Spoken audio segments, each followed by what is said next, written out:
Hello friends, ನಮಸ್ಕಾರ. ಬನ್ನಿ ಇವತ್ತಿನ ವೀಡಿಯೋದಲ್ಲಿ ಸಖತ್ತಾಗಿರುವಂಥ ಒಂದು ರೆಸಿಪಿನ ನಿಮ್ಮ ಜೊತೆ ಶೇರ್ ಮಾಡ್ತಾಯಿದ್ದೀನಿ. ಮೊದಲಿಗೆ ಒಂದು ಪ್ಯಾನ್ನ ತೊಗೊಂಡು 1 ಸ್ಪೂನ್ ಆಗಷ್ಟು ಎಣ್ಣೆ, 1 ಕಪ್ ಆಗಷ್ಟು ನೀರು, ರುಚಿಗೆ ತಕ್ಕಷ್ಟು ಉಪ್ಪು, ಖಾರಕ್ಕೆ ತಕ್ಕಷ್ಟು ಚಿಲ್ಲಿ ಫ್ಲೇಕ್ಸ್, ಅರ್ಧ ಸ್ಪೂನ್ ಆಗಷ್ಟು ಜೀರಿಗೆ.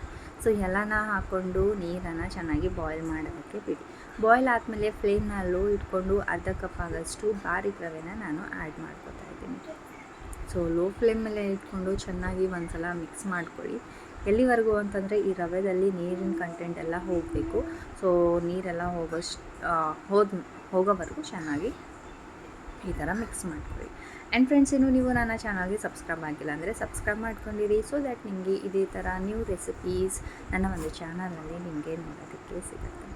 ಓಕೆ ಫ್ರೆಂಡ್ಸ್, ನೀವು ಇಲ್ಲಿ ನೋಡ್ಬೋದು ಎಷ್ಟು ಚೆನ್ನಾಗಿ ಮೆತ್ತಗಾಗಿದೆ ಅಂತ ಹೇಳಿ. ಆ್ಯಂಡ್ ನೀರಿನ ಕಂಟೆಂಟ್ ಎಲ್ಲ ಹೋಗಿದೆ.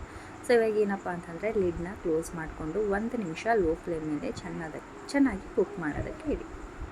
ಸೊ 1 ನಿಮಿಷ ಆದಮೇಲೆ ಲಿಡ್ನ ಓಪನ್ ಮಾಡಿ ನಿಮಗೆ ತೋರಿಸ್ತಾ ಇದ್ದೀನಿ. ನೋಡಿ, ತುಂಬಾ ಅಂದರೆ ತುಂಬಾ ಸಾಫ್ಟ್ ಆಗಿರುತ್ತೆ, ಮೆತ್ತಗಾಗಿರುತ್ತೆ. ಸೊ ವಿಡಿಯೋದಲ್ಲಿ ನೋಡಿದರೆ ನಿಮಗೆ ಗೊತ್ತಾಗ್ತಾ ಇದೆ ಅಂತ ಅಂದ್ಕೊಂಡಿದ್ದೀನಿ. ಸೊ ಅಗೇನ್ ಒಂದು ಸಲ ಚೆನ್ನಾಗಿ ಮಿಕ್ಸ್ ಮಾಡ್ಕೊಳ್ಳಿ. ಎಲ್ಲನೂ ಮಿಕ್ಸ್ ಮಾಡಿಕೊಂಡು ಫ್ಲೇಮ್ನ ಆಫ್ ಮಾಡಿಕೊಂಡು ಲಿಡ್ನ ಕ್ಲೋಸ್ ಮಾಡಿ ಒಂದು 5 ನಿಮಿಷ ಇದನ್ನು ರೆಸ್ಟ್ ಮಾಡೋದಕ್ಕೆ ಇಡೋಣ. ಆ್ಯಂಡ್ ಇದಕ್ಕೆ ಸ್ಟಫಿಂಗೋಸ್ಕರ ಏನಪ್ಪ ಅಂದರೆ ಒಂದು ಪ್ಯಾನ್ನ ತೊಗೊಂಡು ಸ್ವಲ್ಪ ಎಣ್ಣೆನ ಹಾಕಿದ್ದೀನಿ. ಎಣ್ಣೆ ಬಿಸಿ ಆದಮೇಲೆ ಸಾಸಿವೆ, ಜೀರಿಗೆ, ಖಾರಕ್ಕೆ ಹಸಿಮೆಣಸಿನ್ಕಾಯಿ ಮತ್ತು ಒಂದು ದಪ್ಪ ಸೈಜ್ ಈರುಳ್ಳಿನ ಸಣ್ಣದಾಗಿ ಕಟ್ ಮಾಡಿಕೊಂಡು ಆ್ಯಡ್ ಮಾಡ್ಕೊಂಡಿದ್ದೀನಿ. ಸೊ ಎಲ್ಲನೂ ಒಂದು ಸಲ ಚೆನ್ನಾಗಿ ಗೋಲ್ಡನ್ ಬ್ರೌನ್ ಆಗೋವರೆಗೂ ಫ್ರೈ ಮಾಡ್ಕೊಳ್ಳಿ. ಆ್ಯಂಡ್ ಹಸಿಮೆಣಸಿನ್ಕಾಯಿ ನಾನು ಅಗೇನ್ ಸಪ್ರೇಟ್ ಮಾಡ್ತೀನಿ, ಬಿಕಾಸ್ ಮನೆಯಲ್ಲಿ ಚಿಕ್ಕ ಮಕ್ಕಳು ಇರೋದ್ರಿಂದ ಹಸಿಮೆಣಸಿನ್ಕಾಯಿ ತಿನ್ನಲ್ಲ. ಜಸ್ಟ್ ಅದರದ್ದು ಖಾರ ಬಿಟ್ಟು ಅಂತ ಹೇಳಿ ನಾನು ಉದ್ದದ್ದಾಗಿ ಕಟ್ ಮಾಡ್ಕೊಂಡಿದ್ದೀನಿ. ನೀವು ದೊಡ್ಡವ್ರಿಗೋಸ್ಕರ ಮಾಡ್ತಾಯಿದ್ದೀರಾ ಅಂದರೆ ಸಣ್ಣದಾಗಿ ಕಟ್ ಮಾಡಿಕೊಂಡು ಆ್ಯಡ್ ಮಾಡ್ಕೊಳ್ಳಿ.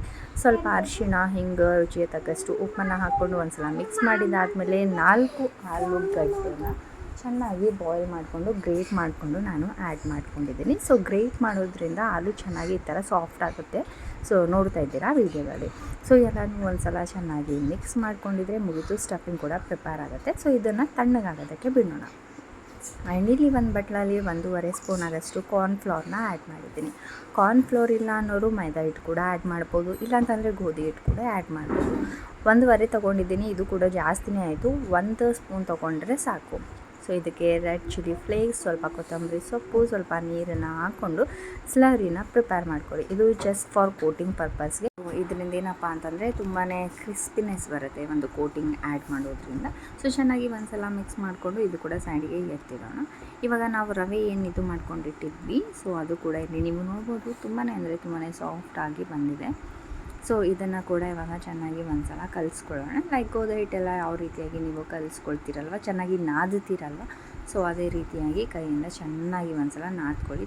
ನೀವು ಎಷ್ಟು ಚೆನ್ನಾಗಿ ನಾದ್ತೀರಾ ಅಷ್ಟು ಸಾಫ್ಟಾಗಿ ಬರುತ್ತೆ. ಅಂದರೆ ಲೈಕ್ ತುಂಬಾ ಜಿಗಿ ಬರುತ್ತೆ ಈ ಒಂದು ರವೆಯಲ್ಲಿ. ಸೊ ಇವಾಗ ಸಣ್ಣದಾಗಿ ಉಂಡೆನ ತೊಗೊಂಡ್ಬಿಟ್ಟು ಲಟ್ಟಣಿಗೆಯಿಂದ ಈ ಥರ ಲಟ್ಟಿಸಿ. ಜಾಸ್ತಿ ದಪ್ಪನೂ ಬೇಡ, ಜಾಸ್ತಿ ತೆಳುವಾಗಿ ಮಾಡೋದು ಬೇಡ, ಮೀಡಿಯಮ್ ಸೈಜಲ್ಲಿ ಮಾಡ್ಕೊಳ್ಳಿ. ಸೊ ಇಲ್ಲಿ ನೀವು ನೋಡ್ತಾ ಇದ್ದೀರಿ, ಈ ಥರ ಮಾಡ್ಕೊಂಡಿದ್ರೆ ಸಾಕು. ಸೊ ತುಂಬಾ ರೌಂಡಾಗಿ ಮಾಡಬೇಕು ಅಂತ ಏನಿಲ್ಲ, ಬಿಕಾಸ್ ನಾವು ಈ ಥರ ಸೈಡಿಂದ ಕಾರ್ನರ್ಸ್ ಕಟ್ ಮಾಡ್ಕೊಳ್ತೀವಿ. ಸೊ ಯಾವ ಶೇಪಲ್ಲಾದರೂ ಮಾಡ್ಕೊಳ್ಳಿ. ಸೊ ನಾನು ಸ್ಕ್ವೇರ್ ಶೇಪಲ್ಲಿ ಮಾಡ್ಕೊತಾ ಇದ್ದೀನಿ. ಈ ಥರ ಒಂದು ಚಪಾತಿಯಲ್ಲಿ 4 ಭಾಗನ ಮಾಡಿಕೊಂಡು ಸೆಂಟ್ರಲ್ಲಿ ಆಲೂ ಸ್ಟಫಿಂಗ್ ಏನು ಪ್ರಿಪೇರ್ ಮಾಡ್ಕೊಂಡಿದ್ವಿ, ಸಣ್ಣದಾಗಿ ಉಂಡೆನ ಇಟ್ಬಿಟ್ಟು ಈ ಥರ ಕಾರ್ನರ್ಸ್ಗಳಿಂದ ಸೆಂಟರಲ್ಲಿ ಅಟ್ಯಾಚ್ ಮಾಡ್ಕೊಳ್ಳಿ. ವಿಡಿಯೋದಲ್ಲಿ ಯಾವ ಥರ ತೋರಿಸ್ತಾ ಇದ್ದೀನಿ, ಸೊ ನೋಡಿಕೊಂಡು ಈ ಥರ ನೀವು ಸೀಲ್ನ ಮಾಡ್ಕೊಳ್ಳಿ. ಸೊ ಈ ಥರ ಮಾಡೋದ್ರಿಂದ ಒಳಗಡೆ ಏನು ಸ್ಟಫಿಂಗ್ ಇರುತ್ತೆ ಅಲ್ವ, ನಾವು ಫ್ರೈ ಮಾಡುವಾಗ ಹೊರಗಡೆ ಬರೋದಿಲ್ಲ. ಸೊ ಇದೇ ಥರ ನೀವು ಎಲ್ಲನೂ ಪ್ರಿಪೇರ್ ಮಾಡ್ಕೊಂಡಿಟ್ಕೊಳ್ಳಿ. ಆ್ಯಂಡ್ ಆಯಿಲ್ ಕೂಡ ಬಿಸಿ ಆಗಿದೆ. ಸೊ ಈ ಥರ ಕೋಟ್ ಮಾಡಿಕೊಂಡು ಡೀಪ್ ಫ್ರೈ ಮಾಡ್ಕೋಬೇಕು ಅಷ್ಟೇ. And medium to high flame ಮೇಲೇ ಮಾಡಿ, ಲೋ ಫ್ಲೇಮ್ ಮಾಡೋ ಅವಶ್ಯಕತೆ ಇಲ್ಲ, ಬಿಕಾಸ್ ಸೂಜಿ ಎಲ್ಲ ನಾವು ಆಲ್ರೆಡಿ ಕುಕ್ ಮಾಡಿರ್ತೀವಿ, ಜಾಸ್ತಿ ಟೈಮ್ ತೊಗೊಳ್ಳಲ್ಲ. 1-2 ಮಿನಿಟ್ಸಲ್ಲಿ ನಮ್ಮ ಸೂಜಿ ಮಿನಿ ಆಲೂ ಸಮೋಸ ಪ್ರಿಪೇರ್ ಆಗುತ್ತೆ. ಸೊ ನೋಡ್ತಾ ಇದ್ದೀರಲ್ವ, ಸೊ ಎಷ್ಟು ಕಲರೆಲ್ಲ ಎಷ್ಟು ಚೆನ್ನಾಗಿ ಬಂದಿದೆ. ತಿನ್ನೋದಕ್ಕೂ ಕೂಡ ಅಷ್ಟೇ ರುಚಿಯಾಗಿರುತ್ತೆ. ಸೊ ಒಂದ್ಸಲ ಟ್ರೈ ಮಾಡಿ ನೋಡಿ. ಸೊ ರೆಸಿಪಿ ಇಷ್ಟ ಆದರೆ ಲೈಕ್ ಮಾಡಿ, ಚಾನಲ್ನ ಸಬ್ಸ್ಕ್ರೈಬ್ ಮಾಡ್ಕೊಳ್ಳಿ. ಬಾಯ್ ಬಾಯ್.